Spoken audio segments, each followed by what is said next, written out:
I'm cruising up this mountain pass. I think I'm on like beer 7 or 8, just listening to my angsty music and just, yeah, screw you, God. Where are you at now? Why are you letting this bad thing happen? Just in an instance, I have the thought, I'm done. I'm done fighting this fight. You're not coming to save me. You never were. Whatever that feeling was that I'd imagined at boot camp, it was a lie. And anything else, it's all just a lie. You're always going to lie to me and cheat me, and the good things will not last.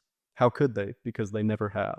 So I decided to just turn a little sharper on the mountain pass, and I was done with life. But God wasn't done for me to be done with life. The car was completely flipped over. I'm just laying there looking up at the ceiling, and then there's a church hymnal that came on.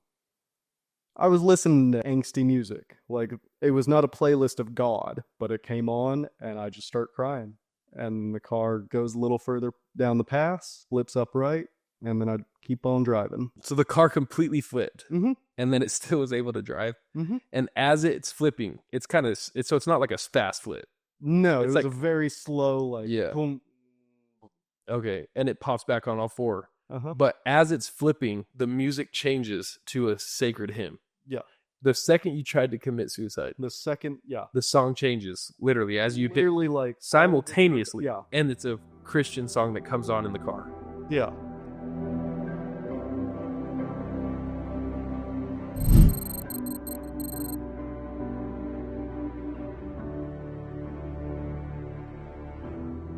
Welcome everyone back to the Overcoming Trauma podcast. I'm super excited for today's episode, just with one of my best friends. And Foskey, super excited to have you out here, bro. And I'm just so grateful that you're willing to be vulnerable and share your story. Like we were talking about before we even started recording, it's just like so difficult to be vulnerable in general a lot of times. But then to do it in front of a camera always makes it a little bit harder. Oh, completely. And then to do it where it's getting put out on social media, it's not the easiest thing, dude. So I admire your courage. I admire your willingness to do it. And I respect you for being as vulnerable and as strong as you are. Well, I appreciate that. We'll see how it goes throughout. Yeah. I'll do my best to remain vulnerable and courageous. Well, let's just dive right into it, bro. Give us a little bit of context to like your story. And you, again, are the prime example of the person I want on this podcast. Like, you have been through serious hell. You have been broken in many ways. Taking the time to like face your pain, really look at your pain, and then heal from your pain. But there was a time that like you didn't do that, where you numbed your pain, you know? And so it's just like you're just a perfect example of like what to do and what not to do. You know what I'm saying? Oh, I don't know if I like it, but it is fact of the matter, and Hey, that's but- reality. But So, bro, I'm a prime example of what not to do too. yeah. I mean that with all respect, bro. I'm sorry. No, there's no offense taken. Okay, good. Maybe It's that just- came off as bad. Say lovey. Yeah. But it's just But yeah, so getting started with it all, I guess first I want to say healing is not a linear thing. Like, I have not healed as in a post tense, I'm done with it. yeah, and you never need to heal again. Yeah, not the case at all. Mhm. It is a daily battle or struggle, if you will, and I'm constantly trying to look myself in the mirror and say, am I the man that I'm trying to still become? Am I still worthy of the love that I'm seeking, the abundance and the happiness and joy I know I can achieve? Right. And yeah, that's not linear. Yeah. It is a constant back and forth ebb and flow. Absolutely, dude. It's like I wish it was linear, where it's just like XYZ happens to you, and then like you start to do the inner work to heal, and then every single day it gets better, and pretty soon, like in 30 days, you're completely healed. You know, it's not the case though. It's like up, down, freaking sideways. I mean, it's all over the place when you're going through hell. I mean, if that was the case, then you'd be a very, very wealthy man if you could solve that problem. Oh yeah. But you'd have no wisdom, nor would you have any real like depth. You know, it's the fact that like you're up and down, you're left and right, like your emotions are all over the place. That's like what brings experience, knowledge, and depth, you know? So like walk us through, you know, because like your trauma and what you went through started at a young age, right? So we can kind of just dive right into it. Like, where did it all start to where things like started not going in your favor? At 13, 14, somewhere around there, my parents end up divorcing. Not fun. You don't come from divorced parents, correct? Correct. There's just a loneliness and an isolation that you get. I'm not really sure how to put into words. It's no one else is there. I remember right after we were told from our parents, I went up to my little brother's room, and I just remember hugging him on his shoulder saying, "You're not alone, I got you." Mm-hmm. Which later in the future was not the case. This but is at 13. I was 13. I think he was 10. Okay. And like, did you know the divorce was coming? Yeah, so they'd all just they'd sat us all down in the bathroom downstairs, and we're like, "Hey, yeah, so this is what's happening. And like how the dynamic was going on at the home, did you expect like things like this to happen, or were you too young to even really know? Didn't know. I mean, yeah, at that time, my mom was going through some serious mental health issues and didn't know how to get out of her own struggles. And then us kids were just wandering about. Yeah. We didn't know there was anything wrong. You Right. don't know what you don't know. Right. And at 13, you just think your parents have life figured out and they're superheroes, you know? We were the picture perfect family. Everything's lovely. Right. Until it's not. Exactly. What was your initial reaction? I mean, do you remember at 13? Like, were you sad, alone? You're saying? Kind of excited, honestly. Maybe that's wrong, but it felt like a new adventure. Like maybe healing could occur. Maybe excited is the wrong word. I felt like it was the right path. Okay. Like everything would be okay. Whatever it was going to be. Mm-hmm.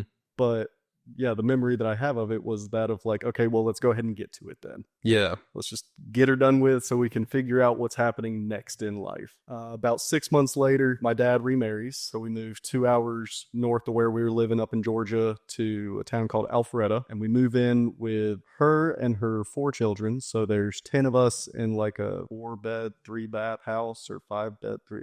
Really? I know I was sharing a room at 14 with a 10 or an 11-year-old and an 8-year-old. So there were 3 of you in one bedroom?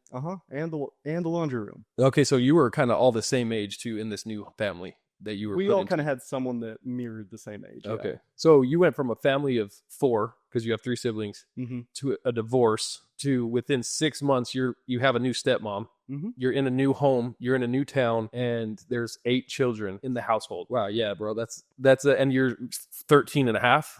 Yeah. At that point, yeah, 13 and a half, 14, somewhere along those lines. Mm-hmm. I have to write it all out to actually get the timeline right. What was that like, having 8 children around, being recently divorced, recently new married? Like, what was that like? I just remember how angry I was, but it wasn't like a seething hot anger. It was like a cold, icy, like I'm just always pissed off. Like, if you look at me the wrong way, I'm going to want to punch you in the face just because screw you. Mm-hmm. Like, who do you think you are looking at me? Yeah. You know what I'm going through? Very victim mindset in that regard. And just a pissed off teenager. Like, I got all these hormones and puberty happening, and I'm just like, I don't know. I'm mad. Right. Well, That's dude, what I know how to say. exactly, dude. And you're sitting on so many emotions, but you're so young, you don't even know what you're really sitting on. So it's like this pent up energy. I can imagine that's just like, bro, like you're 13 and a half, 14. You went through a super traumatic experience of your parents divorcing. You're in another traumatic experience of a new stepmom, dad, 8 children in the home, new town. I mean, bro, there's so many emotions. I can imagine that you're just like, you don't even know how to react. So you're just angry.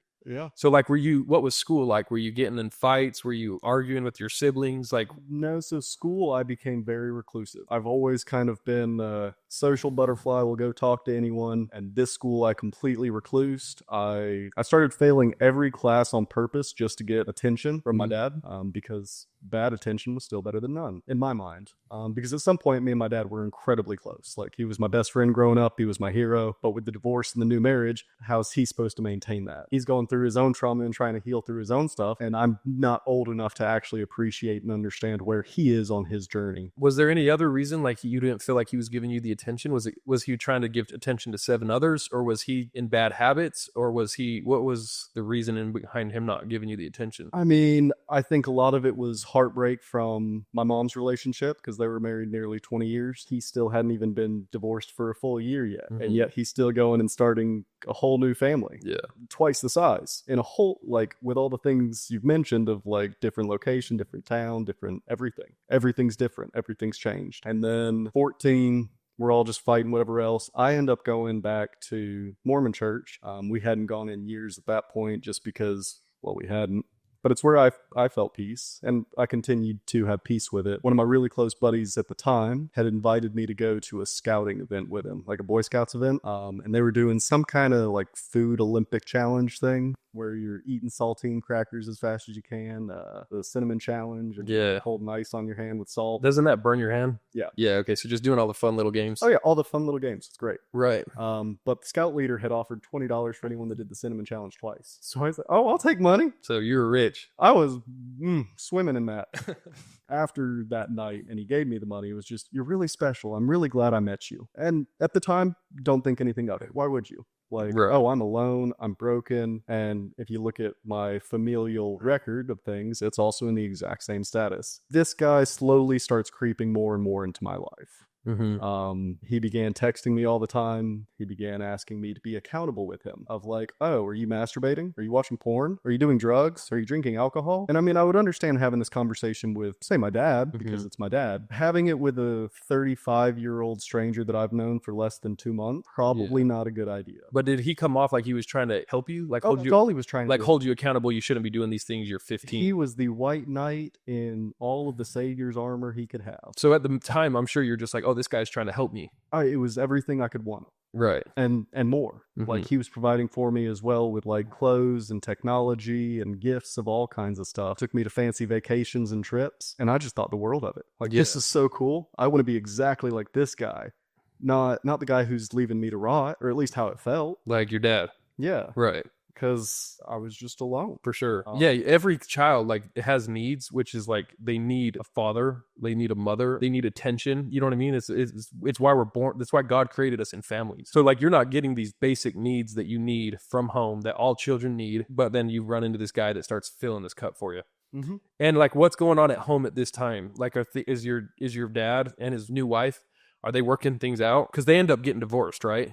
Yeah, so I think they were married for like 9-10 months, something of that nature. Oh, really? Yeah. I didn't even realize it wasn't even a year. So when you meet this leader that you have, the scoutmaster, and he comes into your life, were they already divorced? No. So they've been married about 2 months. Okay, cool. So it goes on for about a year. Perfect time. He came in right as I was getting situated into the area, getting a feel for everything, and then he made himself indispensable. Okay. So then he started offering my dad work because he started nooking in with my dad as well of like, hey, I'm here to help. Anything you need, happy to help. So eventually my dad quits his job and goes and starts working for him. He divorces the second wife and then has to sell and get rid of the house. So where's he going to go move? Well, for the time being, we go move into the scout leader's house. Me and 3 of my siblings, my older sister, scout leader's wife actually went and drove her out to Utah to BYU. Oh, well. So yeah, even the wife was just absolutely fantastic. Like they were trying to be everything that a broken family could need, like just someone there. And the timing was just impeccable of it. Yeah. But we started getting a little frivolous in things when alcohol got introduced to it. So I remember I was 15 the first time that I drank alcohol. Not like tasted it, but like I got drunk. Right.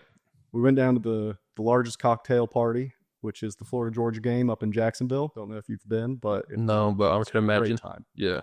Well, if you're sober. Yeah. Of course. So me and my dad and the scout leader all go down for the Florida-Georgia game. We go get some sushi and we start drinking some rum and Sprite. We get this thing that we end up calling Smurf juice, which is basically like a tropical Smirnoff kind of thing. But the point is, we got really drunk. Did that surprise you that like your dad, like had you seen your dad drinking before? No. So, and you hadn't seen your leader start drinking either? No. So like, what was your initial reaction when you see him start drinking rum? I mean, the 2 men that I admire most were saying, hey, this is the way. Yeah. Okay, this is the way. And you're 15. Oh, yeah. So you're introduced like, isn't this stuff bad? Like, did it come to your head like, should I not be doing this? Because like they're obviously not teaching that in church. He's like holding you accountable to not drinking, but then like all of a sudden, like the walls come down, they start acting in a way that like, did it click in your head like this is wrong, or you were just like, oh, this is what people do? I just thought this is what people do. I completely threw morals and spirituality out the gate and was just like, oh, the 2 men I admire most are right here. Okay. And they're both doing it and showing me when things are hard, this is what we do. Right. That is a solution. It is not the solution, but it is definitely a solution.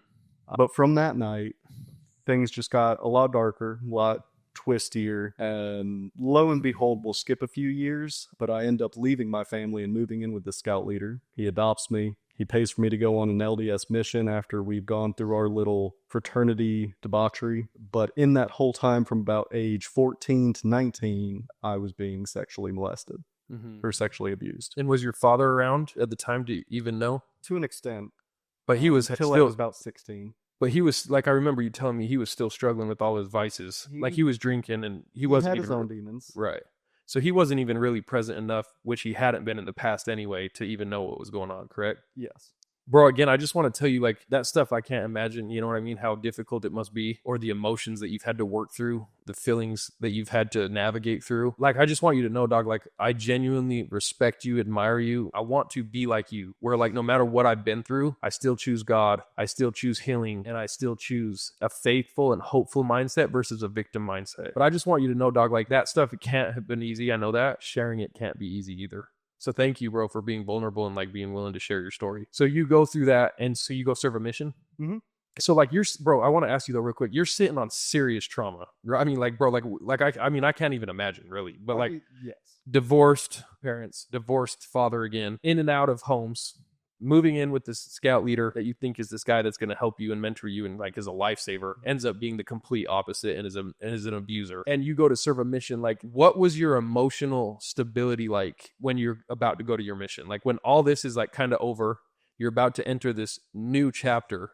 Before you go into this new chapter, what's your emotional stability like and your mental like thoughts? Like, where are you emotionally and mentally and spiritually? I think the best way to put it, have you ever seen The Count of Monte Cristo or Yeah, read it? I love that show. So before my mission, I watched it every day for 30 days. Really? Talk about some programming, because that is what I felt. I felt the whole arch of I've been in prison, I've been in hell for 13 years in Chateau d'If. Mm-hmm. I'm ready to go and take revenge on every person. The mission for me was a revenge because it's the opposite of what all of them were doing. Mm-hmm. Was I going for a good reason? Sure. I wanted to go help that one person. But did I have a lot of unresolved issues and trauma that I hadn't even touched or acknowledged? 100%. And shouldn't have been clinically able to go. Right. It was, I can put on a mask and fake it till I can't. And it was years later that finally you couldn't fake it anymore. Like, you got home from your mission, right? And Oh, yeah. I want to dive into that too. But before, I want to ask you, because like at 19, you go serve a mission. Like, you're emotionally mature at this age. Like, you're definitely like a lot more mentally clear. Like, you're 19, you're not like a little kid anymore. I mean, you're legally an adult. Right, exactly. So it's like, at that time of your life, were you just distracting your mind? Like, because so many people that go through serious trauma, their solution is, I'm just going to distract myself and compartmentalize, and I'm never going to even look at the pain because it's too painful to look at. And I had some serious things that I went through when I was younger that like I couldn't look at for years because it was such a thorn inside my soul that I'm like, if I look at that, like, it hurts way too bad. So I just never look at it. So is that like, and I never sit in the actual emotions. Is that what you were doing? Oh, 100%. So you're just distracting your mind. Yeah, I was doing spiritual bypassing. I was spending anywhere from 8 to 12 hours a day reading scriptures. And for about a year and a half before that,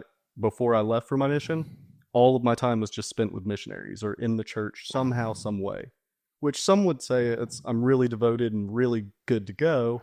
Whereas probably a licensed person would be like, okay, what's he running from and what's still hurting? Yes, that's the key. Like, you were running from I wasn't these embracing inner God. thorns, right? I was overcoming God with, oh yeah, see, I can walk the walk and talk the talk and do all the right things. And again, you can fake it till you can't. Right. So you serve your mission, right? Logan, Utah. Yes, sir. Utah, baby. Go Aggies. And so you serve your mission, you come home, and then, because I want to get to the point where you're saying where it gets so bad, it punches you in the face that you have like no option but to look at it. But that didn't come till after you were... That didn't come for years after the mission. Yeah, so like the mission is kind of when I woke up to it and was like, oh shit. Like, I was actually molested and abused for pretty much my whole adolescence. Mm-hmm. The whole life that I built, because I had a different last name. I had people that had never known me by my prior last name. Like, no one knew Ben Foskey. They knew the other guy, but not him. Mm-hmm. So I had a whole identity crisis of who am I? Some Les Mis Jean Valjean, like, who am I? Yeah. And that starts to happen on your mission. It starts happening on my mission because of this girl I'd met in the missionary training center who we started writing a lot and all that jazz. We clicked. It was great. Wonderful. Post mission, I ended up getting engaged to her. Oh, really? Yeah. I didn't know it was the girl you met out there that you were engaged to. So you did at least start to look at it enough to be like acknowledging what you'd been through on your mission. Yeah. And so you get home though, you get engaged to this woman and it doesn't work out. I would say both of us were not in a position to be doing it, but me in particular, my fault was I was choosing substances and other vices of that nature to numb and further not actually heal and work on myself because I just rewrote my whole world. Okay. with one day. Like one day I was this guy, the next day legally I was a different guy. And when was that? That was 2018.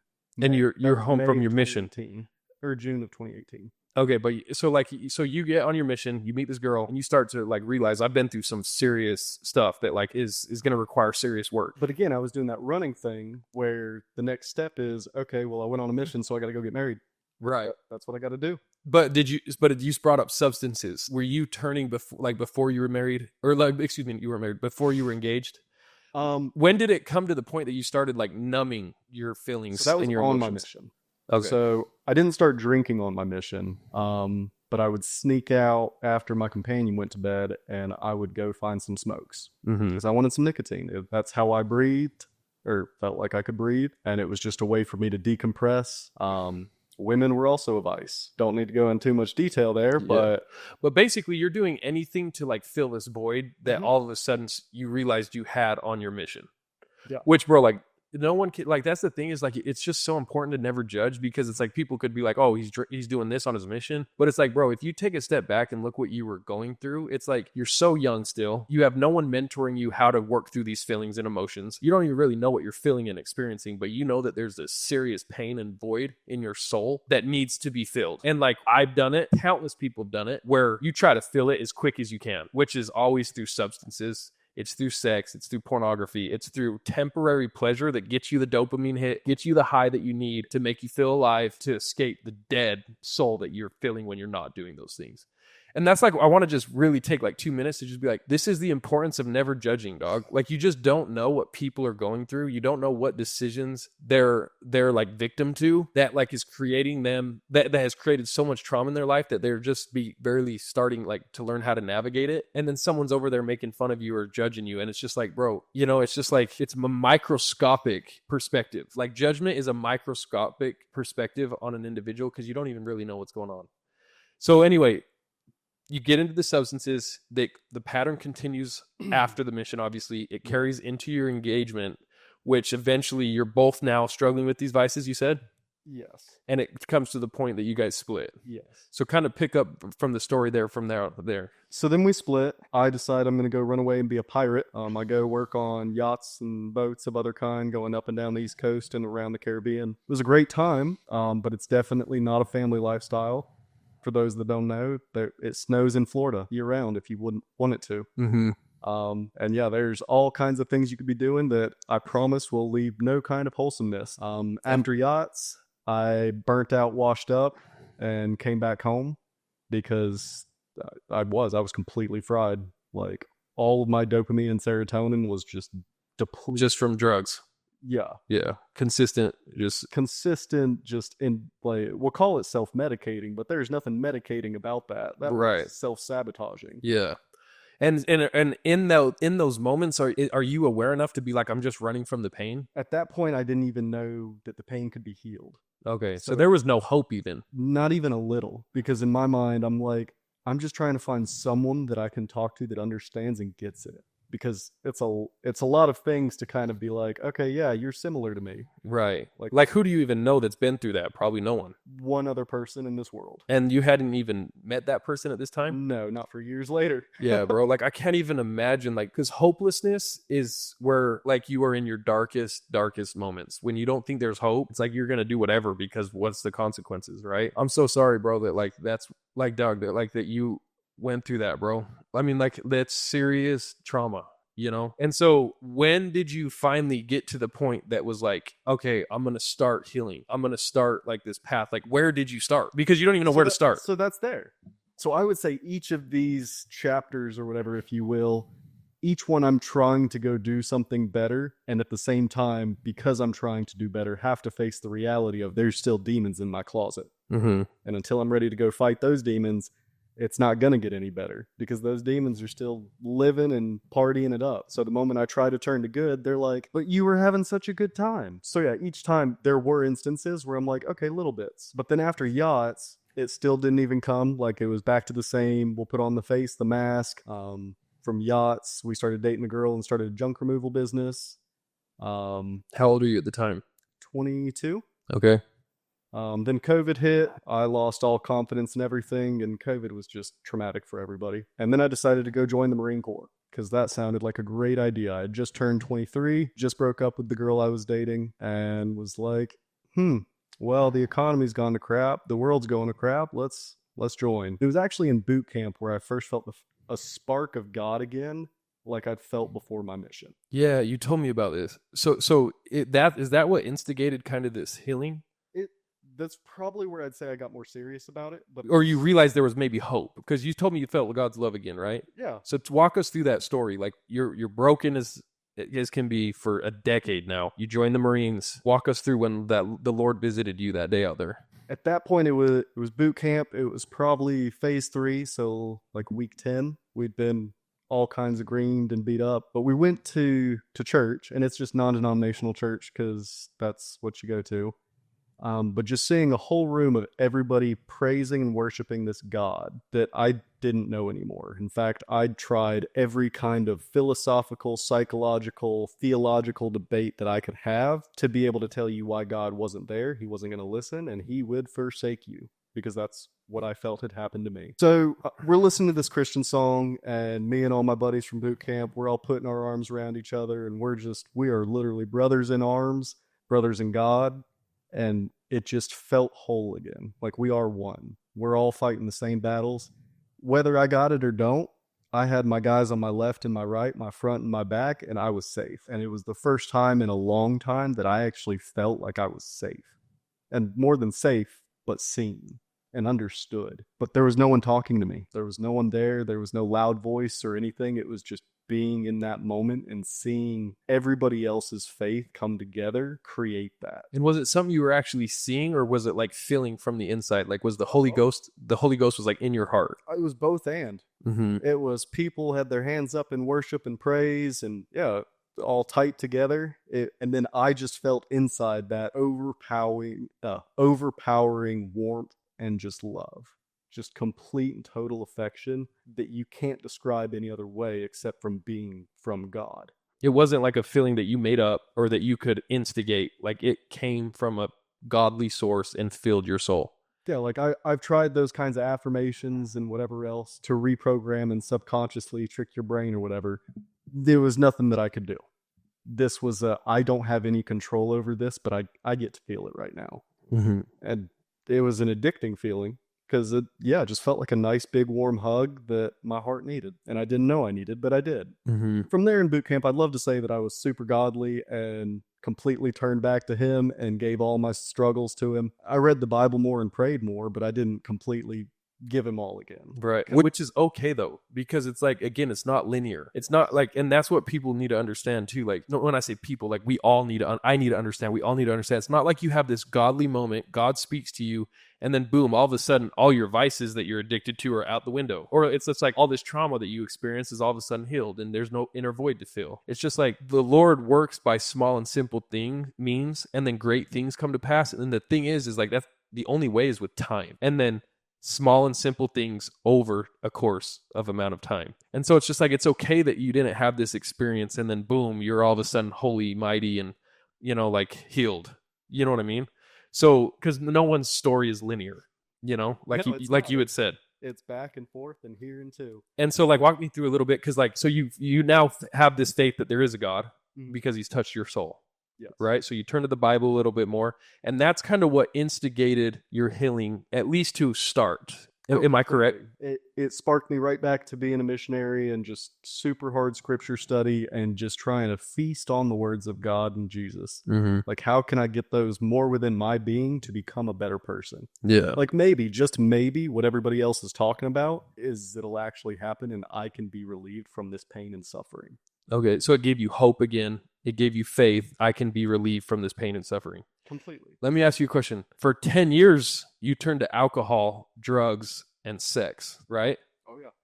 Did any of those one time work like this spiritual experience did? No. Like I'm trying so hard to debate in my mind and fight you on it and be like, yeah, there's this one on some magic mushrooms. No, because the difference is that's a hallucination by definition. This was not. This was real. And I don't know how else to say it except it just was. As real as I'm talking to you now, like that feeling was as real as it can be. And there was no synthetic or natural chemical that I could take that was going to alter that. That's amazing, bro. Like I literally have chills on my whole body.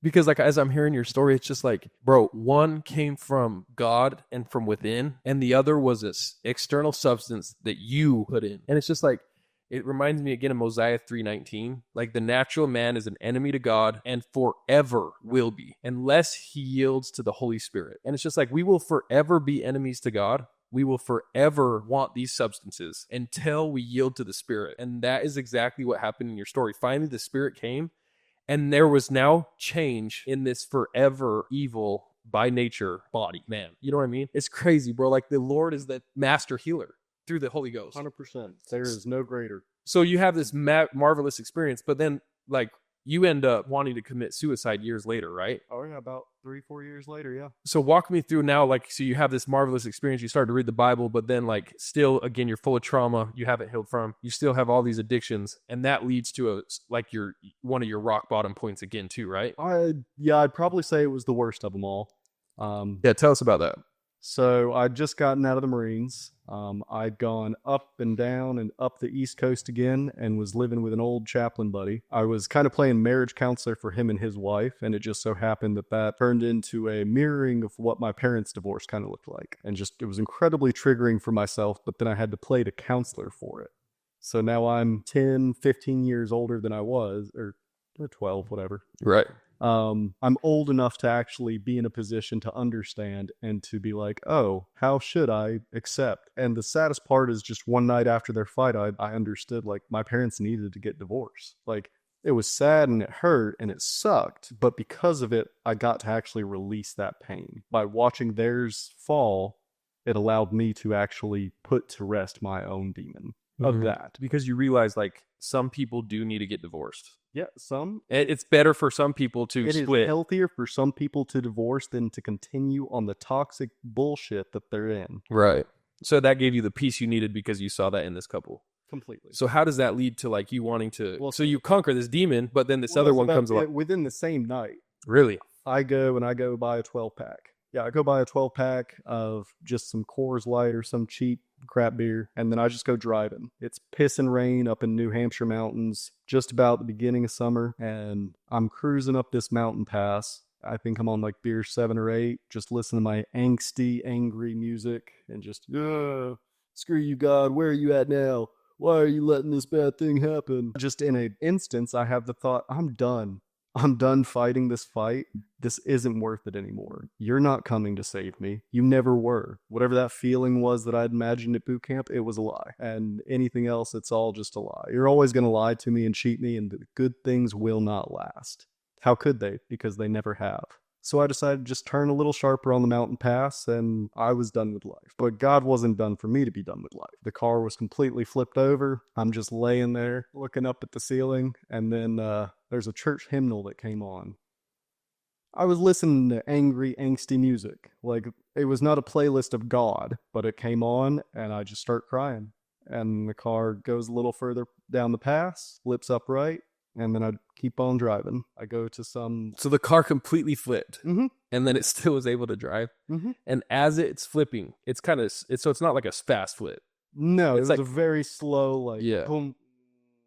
Okay, and it pops back on all four. Uh-huh. But as it's flipping, the music changes to a sacred hymn. Yeah. The second you tried to commit suicide, The second... Yeah. the song changes literally as you hit Literally, like... simultaneously. Yeah. And it's a Christian song that comes on in the car. Yeah. Wow. I mean, if you're familiar, it's the Spirit of God from the LDS handbook. Like a fire is burning. Uh-huh. Bro, that is insane. Flips back up, nothing happens, and you just keep driving. I would love to say that I stopped drinking too, now that I have this miraculous, godly event. You're like, I'm done. I'm going to just drive off this cliff. Right? Yeah.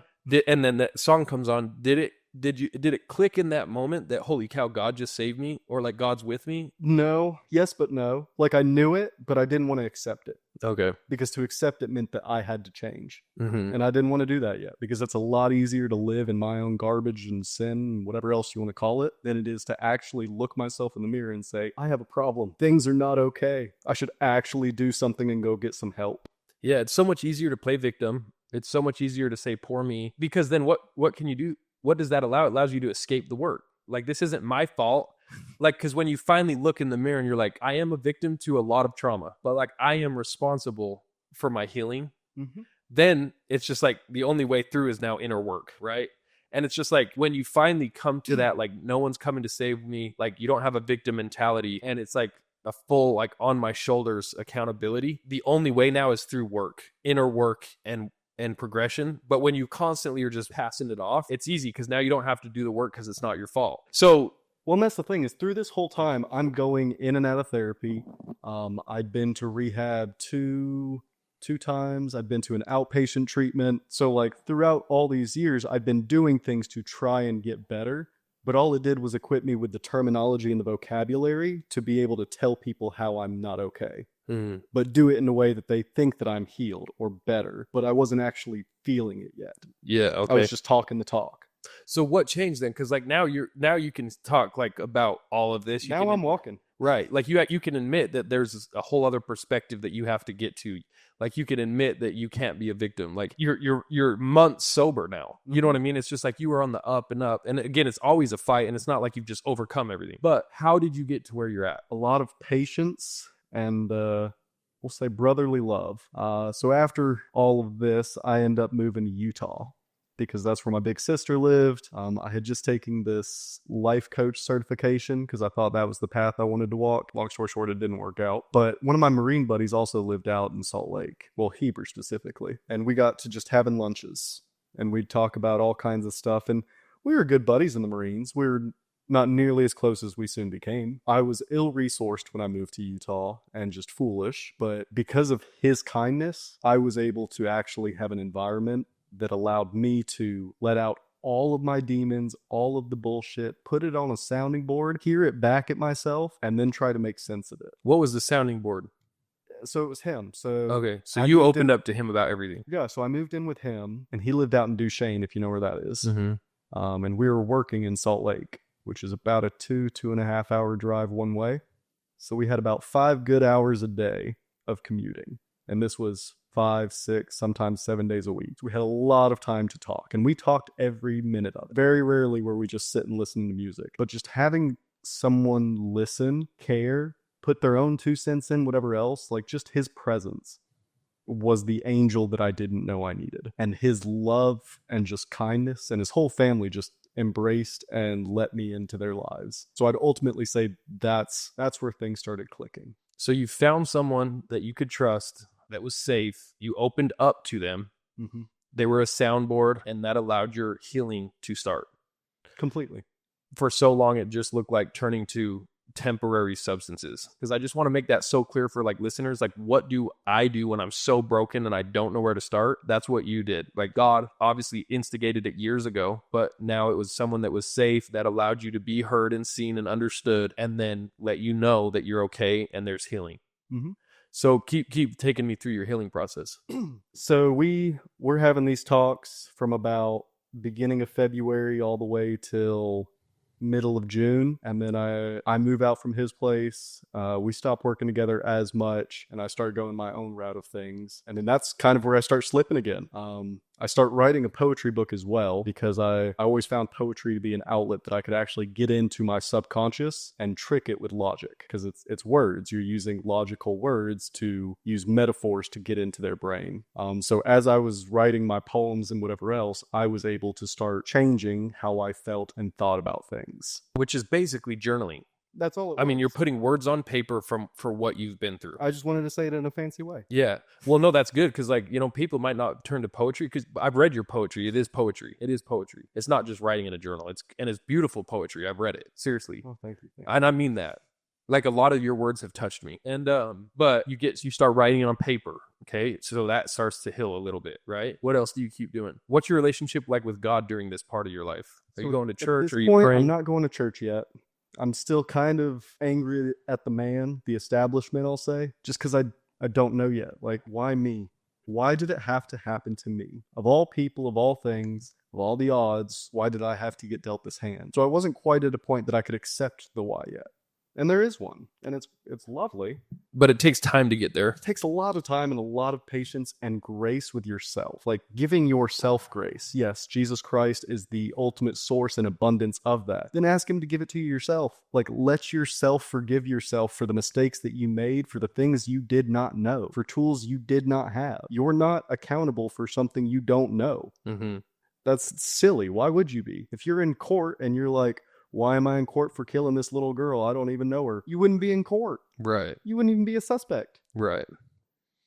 So how do you finally get to the this is why? Or like maybe not this is why, but like you no longer ask why me. How do you finally get there? So there was probably one final shouting match with God. I'd gone up to Heber and I was up at Lake Jordanelle. I just started screaming at the water, at the mountains, at the everything.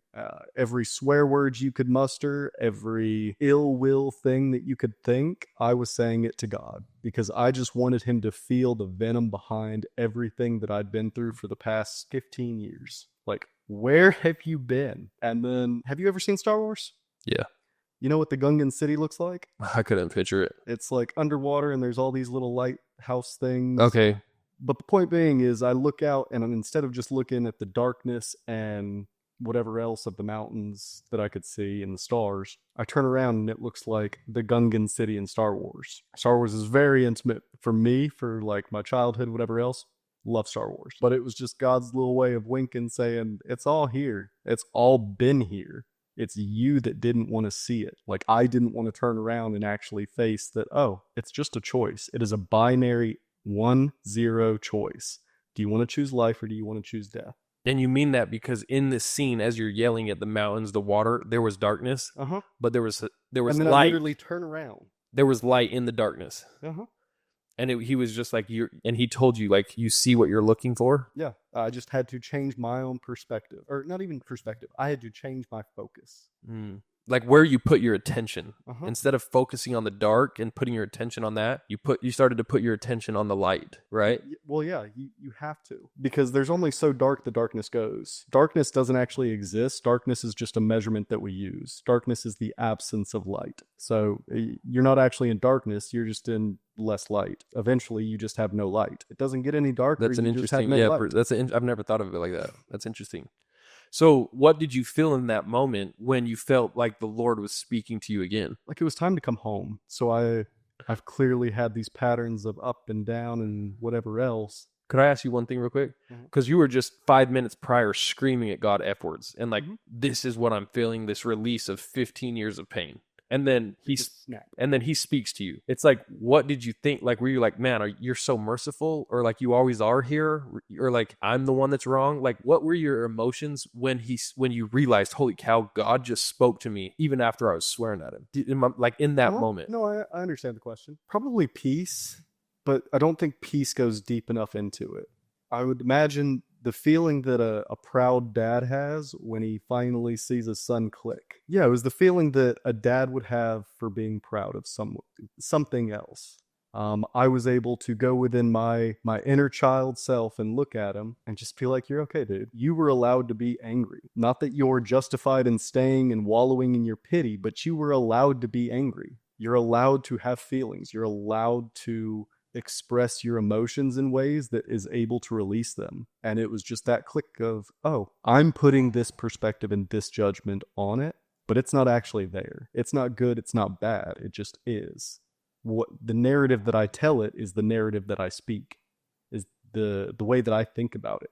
Yeah. That I talk about it with others and live. Bro, how special is that though, that like the Lord offered you that safety of like, your emotions are safe with me, your frustration, your pain, it's okay, you're hurting, I know, focus on the light. Like it just makes me like rejoice in the mercy of God. You know, like we're like so many times like it's just like, oh, I didn't obey, so now I don't get this blessing. You know what I mean? It's like I used to think when I would go drive somewhere to commit sin that like I knew I was gonna go commit. Like I used to think I'm for sure going to get a flat tire. I'm going to get pulled over because like I'm doing something I know I shouldn't, and God is going to punish me.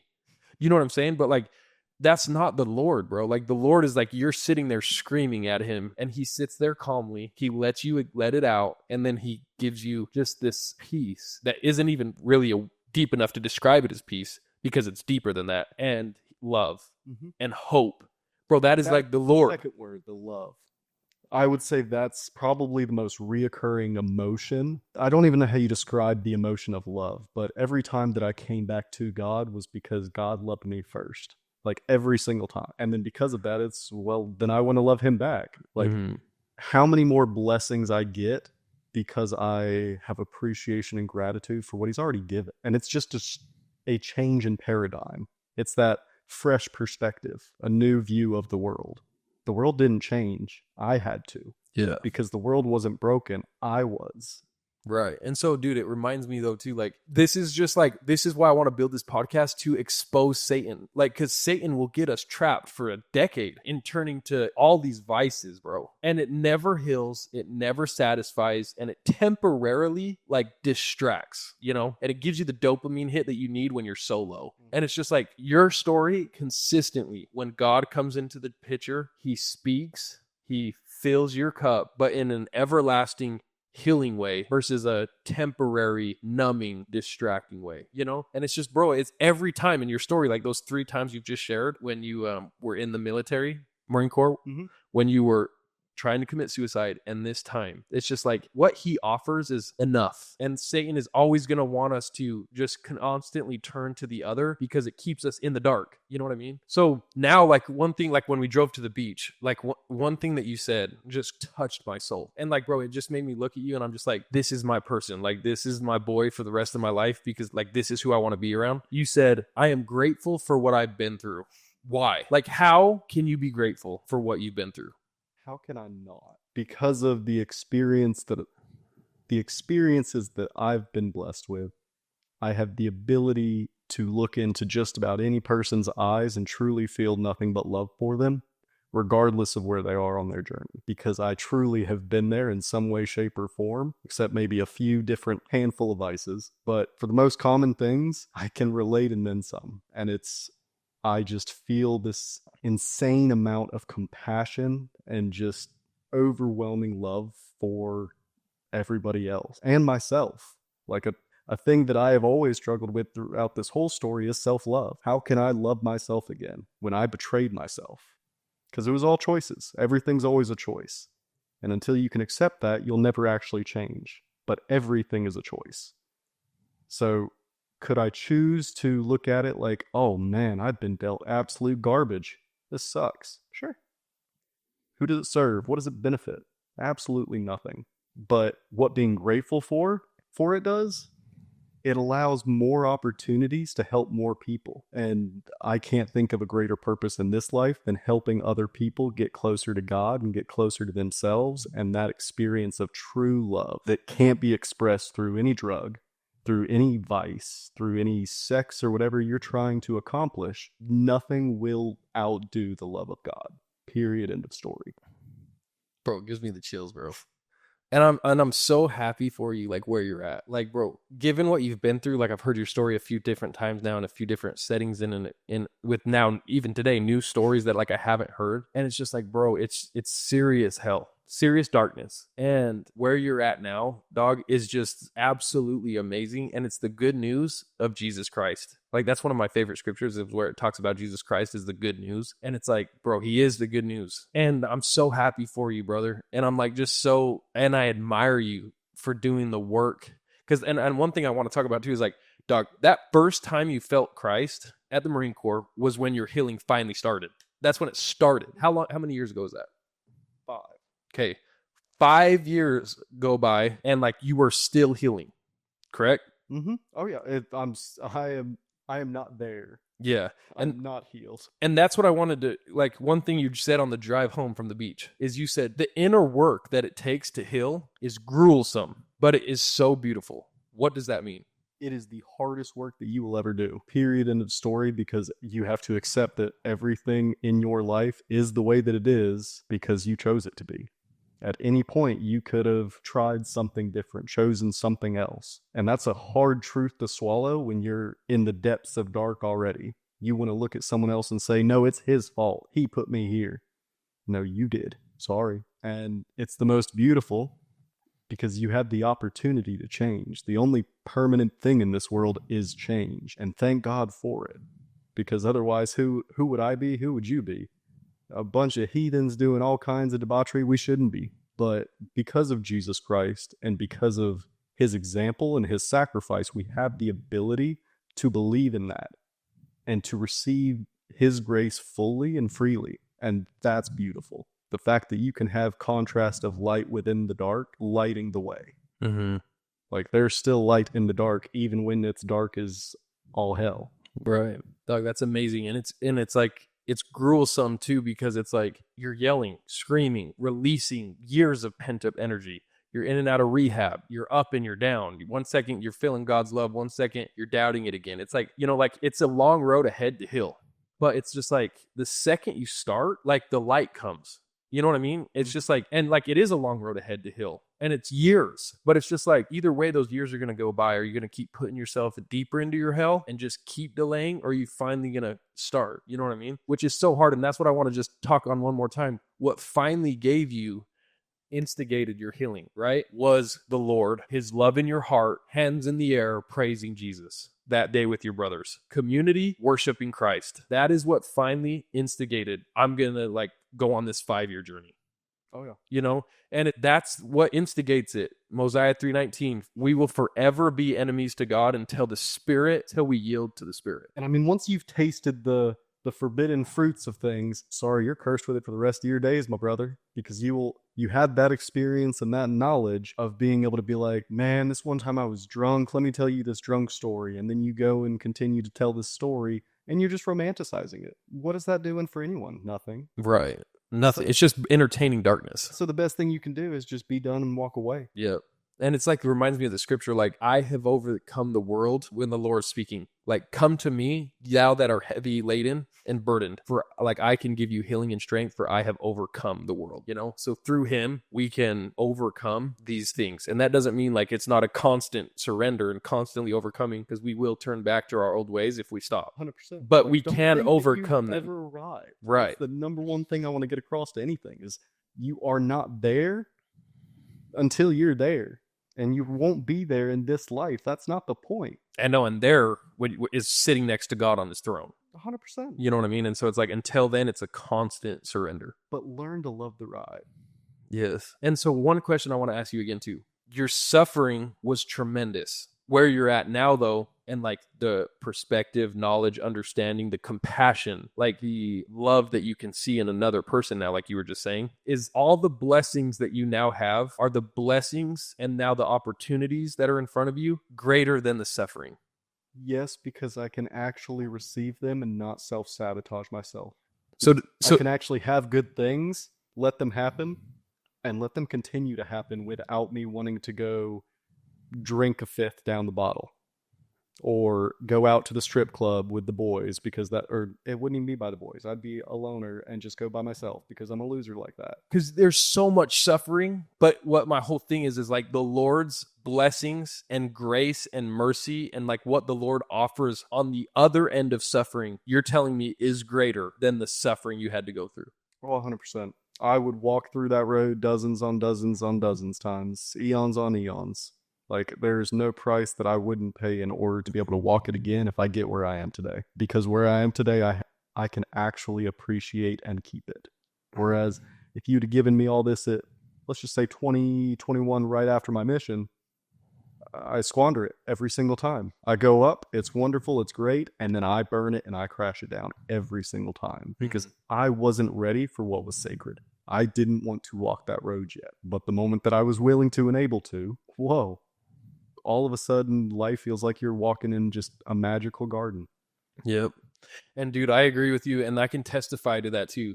Like the suffering that we feel if we turn to the Lord, what he offers is always greater, whether it's emotionally, like the emotions that we'll feel from the Lord, or the opportunities that'll be opened. They're always greater than the suffering we had to go through if we turn to the Lord. Like the Lord, like it says, I will consecrate your afflictions for your gain. That's what the Lord does. Satan, though, you go through serious affliction and pain and suffering. Like he's just going to keep you wallowing it for the rest of your life until you eventually die. And then like he just abandons you then anyway.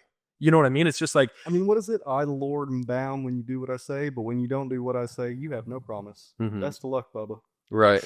Like, Exactly, bro. And so it's just so like that. And your story is that you have been in the pits of all pits, and you now say, I would walk that path again if it brings me to where I'm at today. That means you've done the inner work. It means you've chosen the path which is difficult, which requires a lot of inner work, a lot of time spent with yourself, a lot of working through the thorn in your soul, and a lot of time with Jesus. But if you do it that way, you can say that. oh, 100%. But for 10 years, you tried to do it the other way. You tried to prove it the other way. You tried to get to where you're at now through Satan and his temptations and his vices, and it never, ever worked. I wanted it to so bad. Like I did. I tried every single possible way that I could think of that the world tells you this is how to live a good, successful life. I tried them all.